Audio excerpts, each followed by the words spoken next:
जिस आधे अधूरे निर्माण पर एमसीडी का पीला पंजा चल रहा है, यह निर्माण स्थल उत्तर पूर्वी दिल्ली के सीमापुरी विधानसभा क्षेत्र के वार्ड 217 में आता है।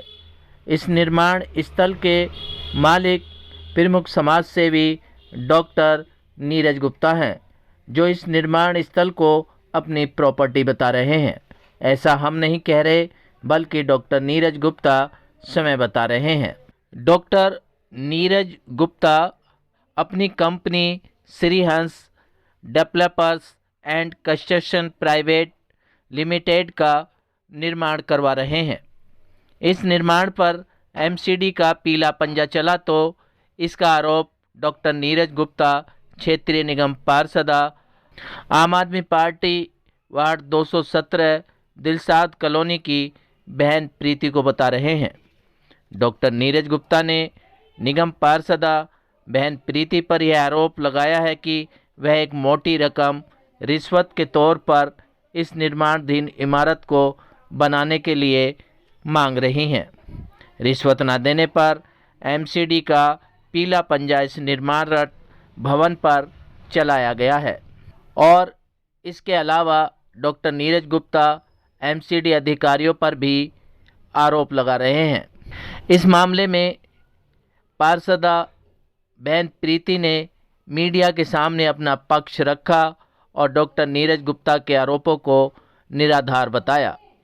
आरोप और प्रत्यारोप का सिलसिला जारी है। अब देखने वाली बात इस मामले में क्या होगी। क्या आरोप और प्रत्यारोप का सिलसिला जारी रहने वाला है या नहीं? सुनिए दोनों पक्षों की जुबानी। नीरज जी क्या कहेंगे कि आगे कार्रवाई कैसे होगी और अगला कदम क्या होगा आपका? देखिए जी, सबसे बड़ी पहली बात तो यह है कि ये केवल हमारी अकेले की समस्या नहीं है, ये पूरी दिल्ली की जो आम जनता है सभी की ये समस्या है।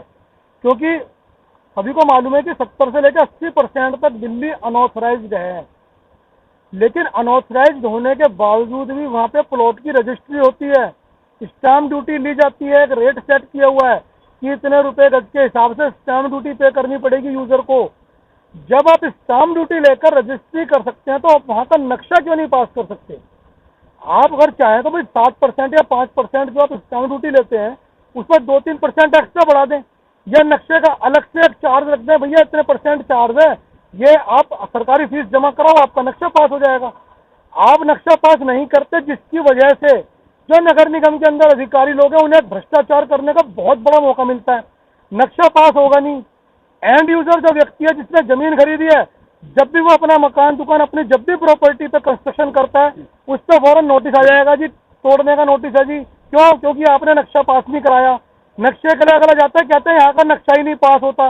अरे भाई साहब, जब नक्शा पास ही नहीं होता तो नक्शा कोई पास कैसे कराएगा?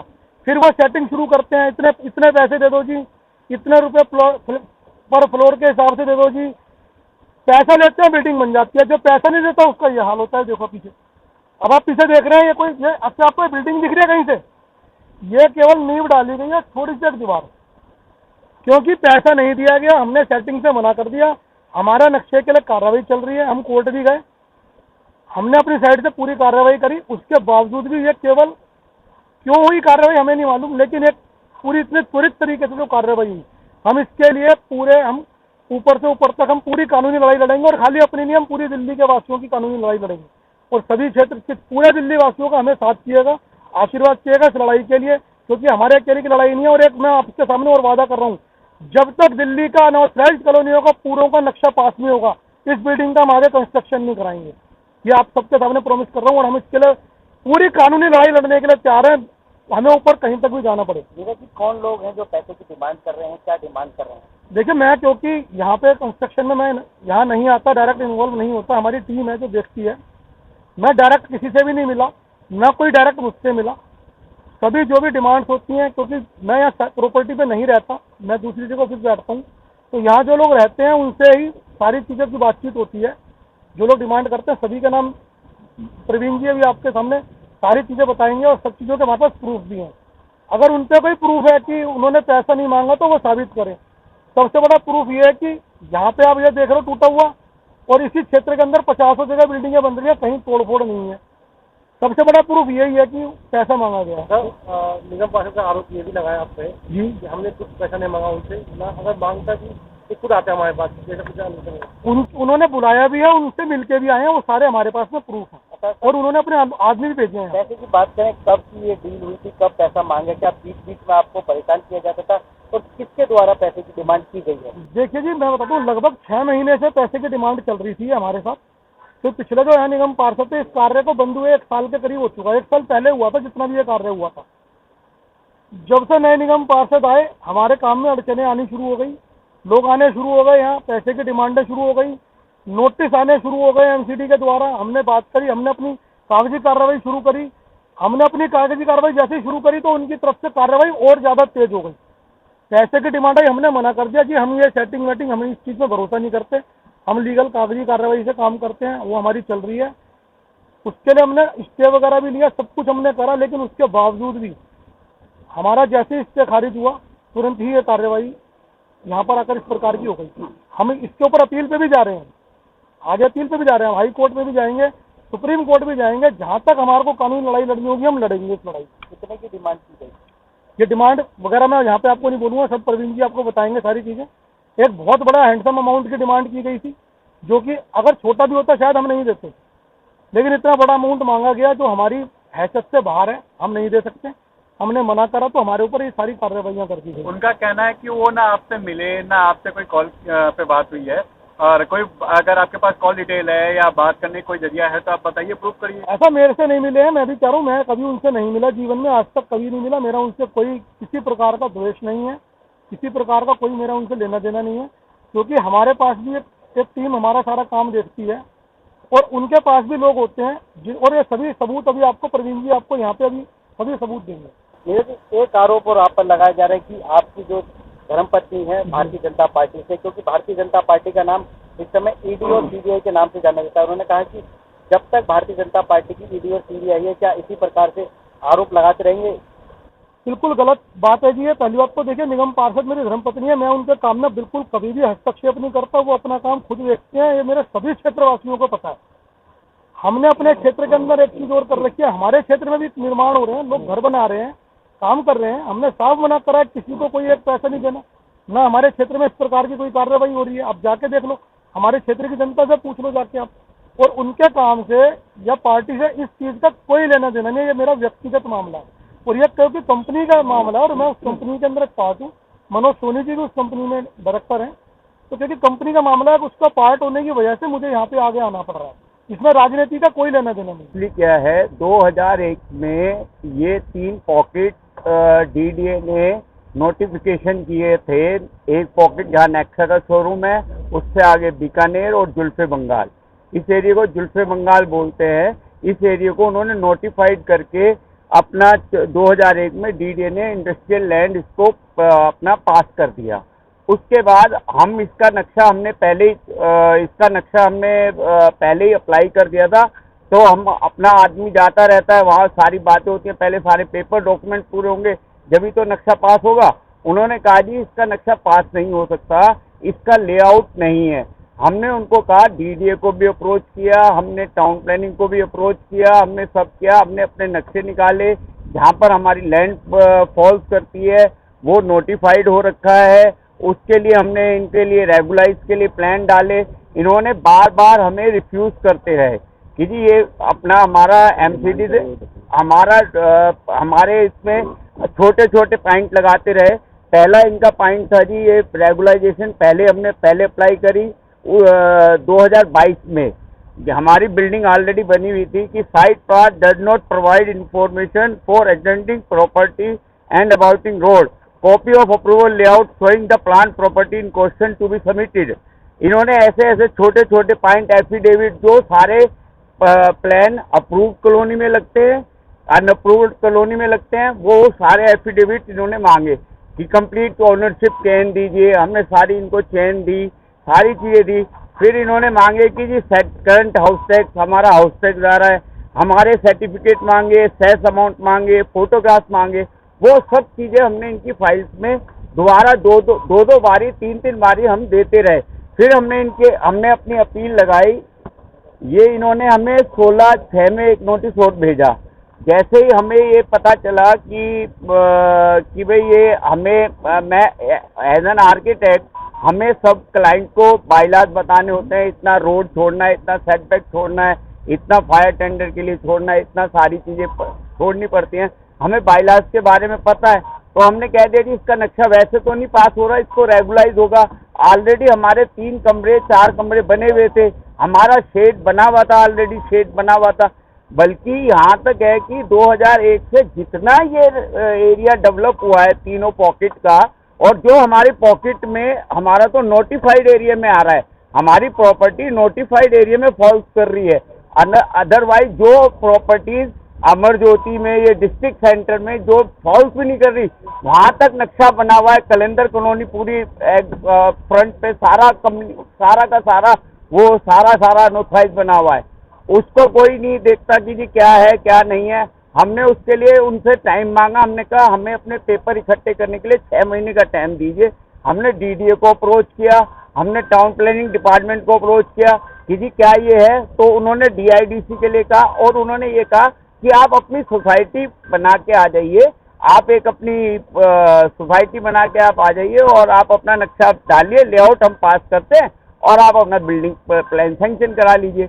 अब मैं भी स्टैंडिंग कमेटी में भी जाऊंगा तो सारी यहाँ के सारे तो ओनर मेरे साथ आएंगे नहीं। जो हमारी RAW बनी हुई है, RAW के अकॉर्डिंगली मास्टर प्लान में ये कहा जाता है कि जी आप अपनी RAW बना के जो दिल्ली के अनऑथराइज कॉलोनीज हैं वहाँ पर आप एक अपना लेआउट बना के हमें दीजिए, हम इनको पास कर देते हैं। हमसे हमेशा बार बार हम बात करते हैं पॉलिसी मैटर है, पॉलिसी मैटर है, तो पॉलिसी। अब नक्शा पास है या नहीं है? अब इसके लिए हमने रेगुलाइज की फाइल हमने लगाई थी, उन्होंने वो फाइल हमारी रिजेक्ट कर दी।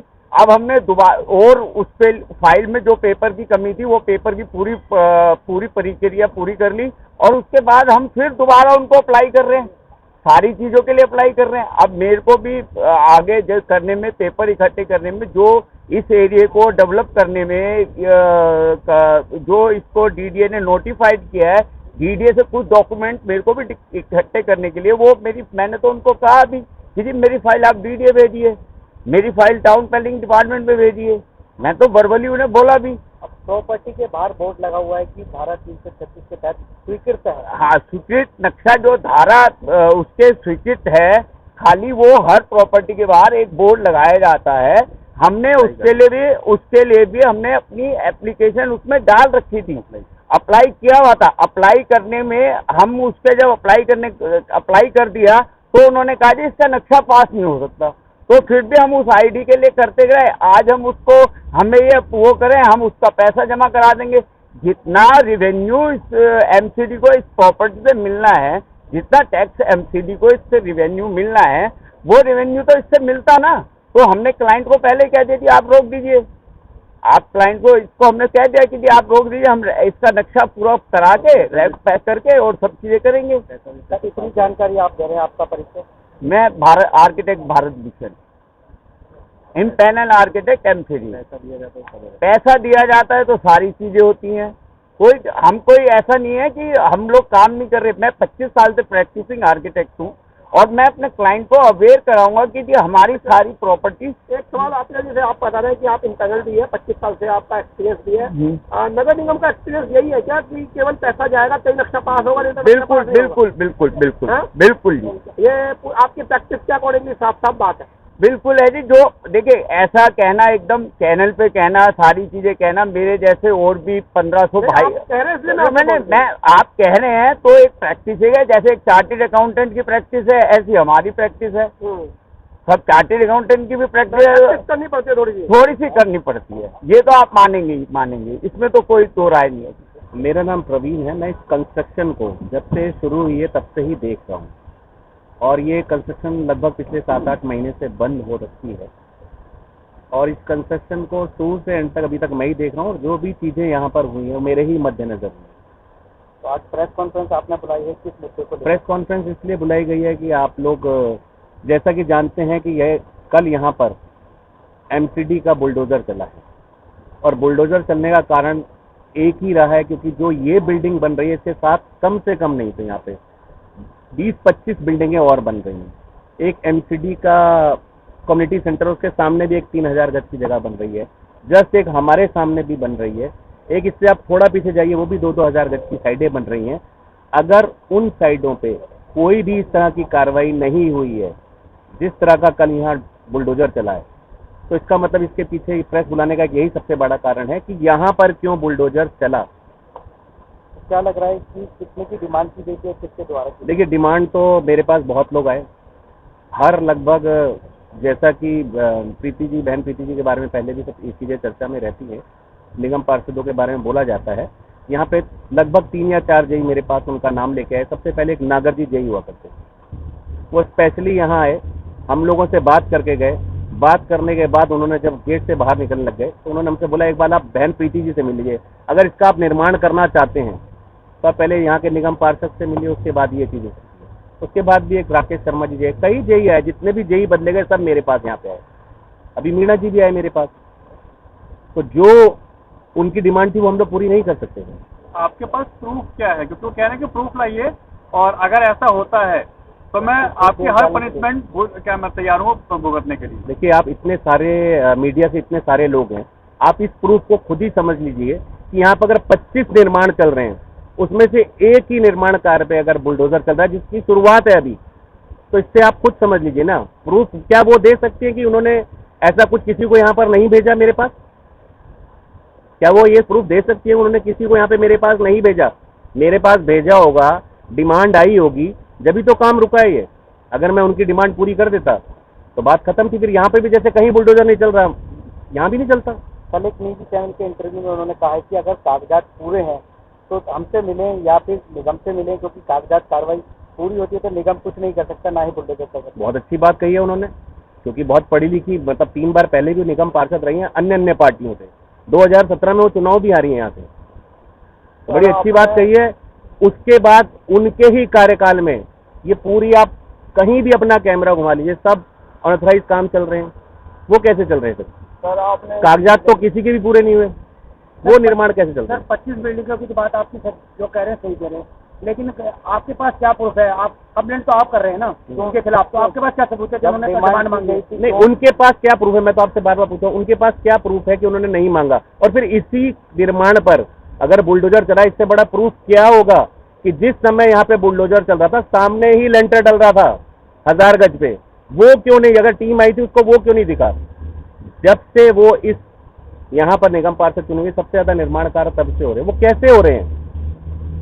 इससे बड़ा एलिगेशन आपके हैं, प्रूफ करना भी आपका काम है। आपके पास प्रूफ ऐसे कौन से हैं जो आप प्रेजेंट करेंगे? नहीं, ये मामला कोर्ट तक भी जाएगा।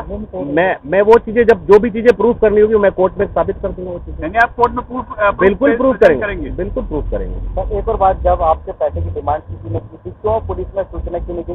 क्योंकि आप तो भ्रष्टाचार के बिल्कुल खिलाफ रहते हैं, क्यों सूचना क्यों नहीं? क्या ये सूचनाएं पुलिस में दी जाती हैं? आपने कभी सुना है कि ये सूचना भी पुलिस में दी जाती है कि फलाना आदमी हमसे पैसे मांग रहा है? ये सूचना कभी पुलिस में नहीं दी जाती। जेई के खिलाफ क्यों नहीं एक्शन लिया? उनका कहना है कि जेई के खिलाफ क्यों नहीं एक्शन लिया गया? किसने नहीं लिया जेई के खिलाफ एक्शन? आप लोगों ने। हमने जेई के खिलाफ एक्शन लिया, जब भी तो ये हुआ। जेई को जब हमने बोला कि ये पे सारे कार्य जो चल रहे हैं कोई भी ऑथराइज नहीं है, उसी के बाद तो ये हमारे पे उल्टा एक्शन लिया उन्हीं जेईओ ने। एक्शन ने लिया, जो नागर हैं इनके एक्शन साहब, उन्होंने लिया। अगर हम उनकी बात कहीं भी इधर से उधर करते तो ये तो शुरू से सब कुछ तोड़ के चले जाते। सर, आपने इस बिल्डिंग के लिए नक्शा भी पास बनवाया या हमने नक्शे के लिए अप्लाई किया, जितनी भी उनकी रिक्वायरमेंट थी वो एक एक करके सारी चीज़ें हमने पूरी करी हैं। और जब उनका मन करता है वो लोग स्टे दे देते हैं। 2 बार हमें इस पे स्टे मिला, उसके बाद उन्होंने स्टे खारिज कर दिया। उन्हीं पेपरों से स्टे मिला और उन्हीं पेपरों से स्टे खारिज कर दिया। मुझे भी नहीं समझ आया आज तक। उनका कहना है कि 20 साल से मैं पॉलिटिक्स में हूँ और अब एक भी व्यक्ति मेरे खिलाफ नहीं आया। कोई आया हो तो बताए। और लोगों से अपील की उन्होंने कि आप लोग के खिलाफ आए क्योंकि आप लोग गलत एलिगेशन लगा रहे हैं उनसे। तो मैं कुछ देखता हूँ कि कब वो दिन आता है जब लोग इसके खिलाफ आते हैं कि निगम पार्षद भी इतनी बड़ी बात कह रहे हैं कि अगर सबसे बड़ा सबूत ये है कि इतनी सारी कॉलोनी ये बन कैसे गई है? आप मुझे बताइए ना, सामने कार्य कैसे चल रहा है? चलिए ठीक है, कल हमारी प्रॉपर्टी पे ऐसा हो, आज उन पे क्यों नहीं हो रहा? और प्रॉपर्टियों पे क्यों नहीं हो रहा? क्यों कम्युनिटी सेंटर के लिए दिलशाद गार्डन सामने 3-3 हजार गज की जगह बन रही है? क्यों हमारे सामने 1000 गज का निर्माण हो रहा है, हर जगह निर्माण क्यों हो रहा है। अभी दिलशाद गार्डन में ही 3 शॉप्स गई हैं, मुझे तो ये भी सुनने में वहाँ के लोगों ने इनको पैसा दिया है, तो मैंने तो सुना है, मैं तो वही बात बता रहा हूँ ना। क्या कुछ कहेंगी अभी ये जो दिलशाद कॉलोनी में जो प्रॉपर्टी है उसको लेकर अभी समाज सेवी जो नीरज गुप्ता है उन्होंने सीधे सीधे यहाँ पर आरोप लगा दिया है कि प्रीति को बहन प्रीति जी ने 2 करोड़ की डिमांड करी है और पर लैंटर 1 करोड़ की बात करती है, तो कितनी सत्य बात है और इन आरोपों को लेकर क्या कुछ कहेंगे। माइक लेके उनकी प्रॉपर्टी के बाहर अनाउंस की है। उन्होंने क्या बोला कि मैं माइक लेके उनकी प्रॉपर्टी के बाहर अनाउंसमेंट करने गई थी कि 2 करोड़ मुझे दे दो और मैं यहाँ तभी प्रॉपर्टी बनने दूंगी। कुछ तो बताया नहीं कि मैंने कहाँ मांगे। तो फोन किया मैंने, उनके पास रिकॉर्डिंग होगी। आजकल तो सबके पास रिकॉर्डिंग होती है, आजकल तो मोची तक रिकॉर्डिंग कर लेते, दूध वाला रिकॉर्डिंग कर लेता, और वो तो इतने ओवर स्मार्ट लग रहे हैं, जरूर रिकॉर्डिंग की होगी। दूसरी बात यह है कि अगर मान लीजिए मैंने फ़ोन नहीं किया तो वो उनकी कल जो मैं वीडियो आप लोगों की सुन ली थी उसमें कह रहे थे कि घर बुलाया था, तो घर बुलाया था और मैंने डिमांड की थी, तो वो इतने महीने बाद क्यों कह रहे हैं। बाद निकलते इनको FIR कर दी थी थाने में जाकर कि प्रीति ने अभी इतने की डिमांड की, उसको गिरफ्तार करो। जब ये बाद में कह रहे हैं मैं ईडी जाऊँगा, मैं यहाँ जाऊँगा, मैं वहाँ जाऊँगा, तो उसी दिन चले जाते। तो रास्ते तो सभी खुले हुए थे, तो आज की इंतजार क्यों कर रहे थे कि थोड़ा बजेगा तब जाऊंगा, और हथौड़ा बजा इनकी प्रॉपर्टी पे तो दूसरे की इज्जत पे थोड़ा मार देंगे। ये इन्होंने कैसे सोच लिया।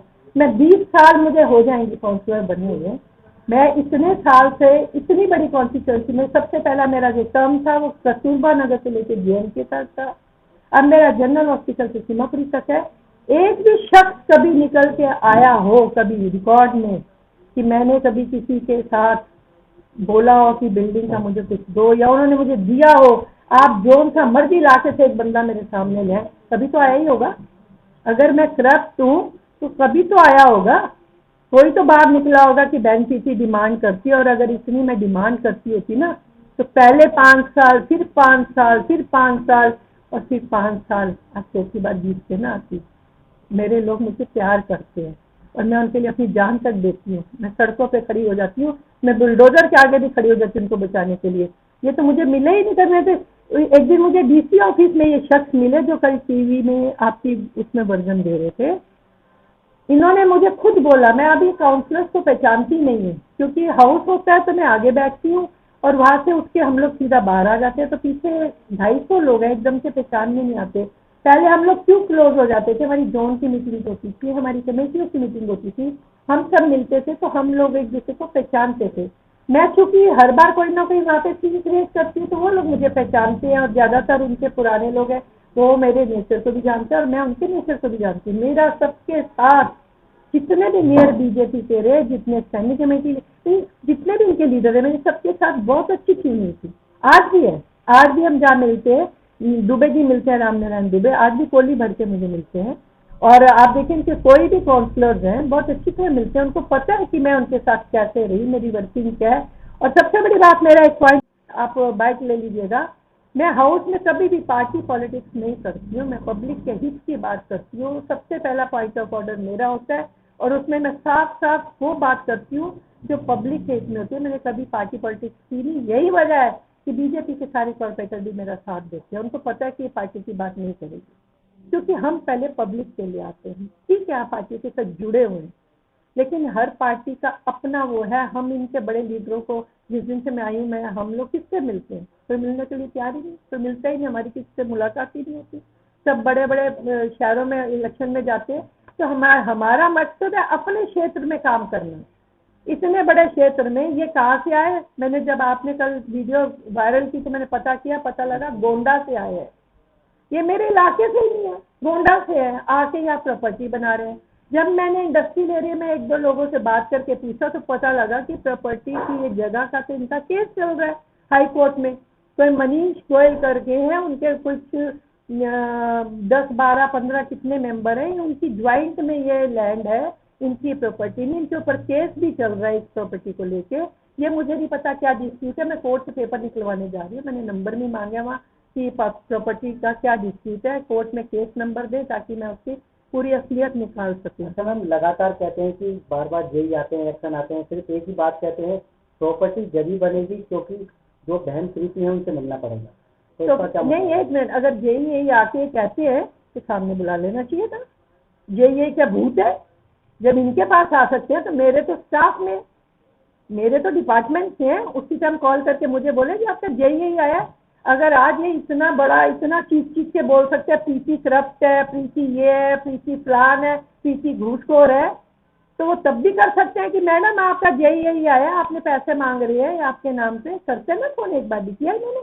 और फिर जब इनको इतना पता लग गया कि मेरा नाम आ रहा है तो मेरे पास फोन करके आ सकते थे, मुझे डायरेक्ट फोन कर सकते थे। ये एक काउंसलर के हस्बैंड है, मैं भी काउंसलर हूँ, तो इनका पूरा राइट बनता है मेरे से बात करने का। मैं कर सकती थी, ये तो नहीं कर सकती। इन्होंने मुझे जब जोन में बोला कि मेरे ब्रदर की एक प्रॉपर्टी आपके एरिया में बन रही है, तो मैडम जरा देख लेना। मैं क्या, देखो ऐसे है, आपके उनके पेपर है, उनको बोलो कि बिल्डिंग डिपार्टमेंट में जाए। मैं बिल्डिंग डिपार्टमेंट में इंटरफेरेंस नहीं करती, मेरे सारे डिपार्टमेंट के साथ मैं चलती हूँ, बिल्डिंग डिपार्टमेंट के साथ मैं नहीं चलती। उसके दो रीजन होते हैं। पहला रीजन तो ये होता है कि बिल्डिंग डिपार्टमेंट क्यों बनने दे रहा है। मैंने जब केस डाला था लोकायुक्त में सारे काउंसलर और सारे एमएलए का, तो मैंने जस्टिस सलीम जी से भी यही कहा था कि सर अगर कोई भी मजिस्ट्रेट कहीं से भी दिल्ली के किसी भी कोने से गुजरते हैं तो क्या प्रॉपर्टियां लोगों को दिखाई नहीं देती? लक्ष्मी नगर से आप शुरू हो जाए, अगर एक भी अथोराइज हो तो, सब अनऑथोराइज है। तो अगर सब बनती हैं तो वहाँ एक्सपीएन भी होते हैं, एसपी भी होते हैं, कमिश्नर भी होते हैं, एडिशनल कमिश्नर भी होते हैं। इतनी प्रॉपर्टीज अगर बनती है तो वो अधिकारियों का काम है, हमारा काम नहीं है।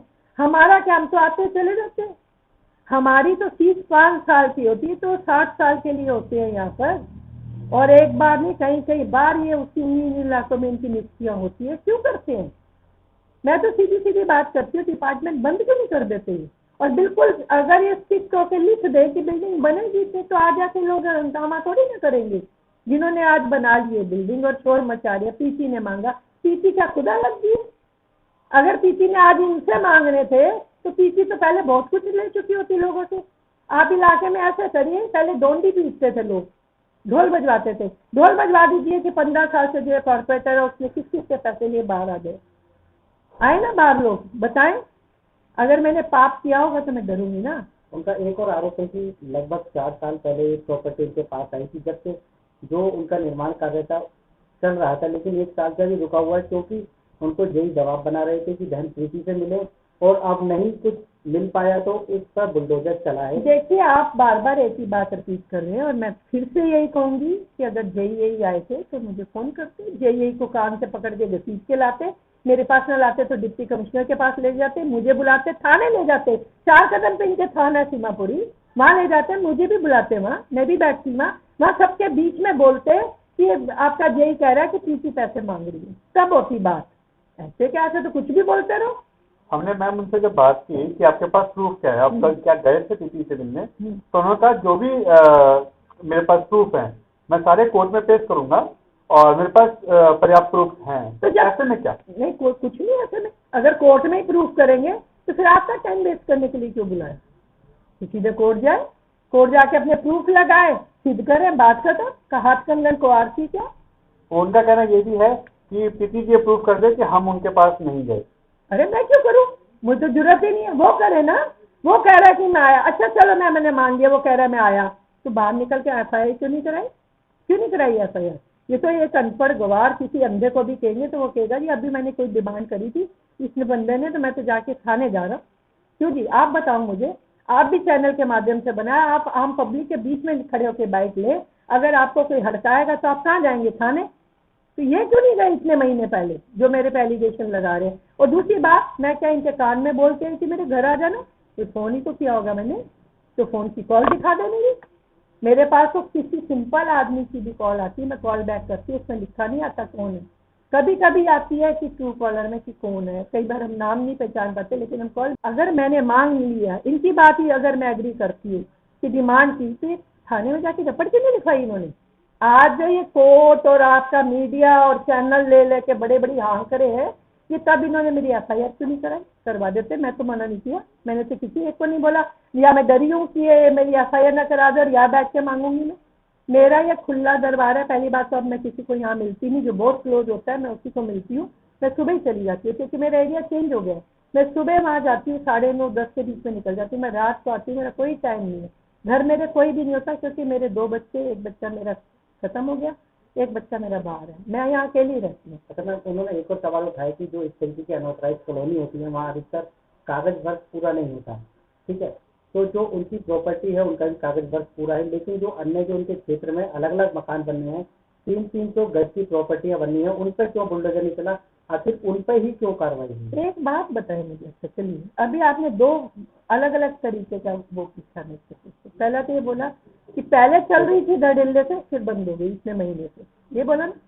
तो इतने महीने में इनके सामने तो बहुत सारी प्रॉपर्टियां बननी थी इधर उधर, जो कल की वीडियो में दिखा रहे थे। तो ये अपनी बंद करने के बजाय उनकी क्यों नहीं बंद करा के आए भाई, छुड़वाते।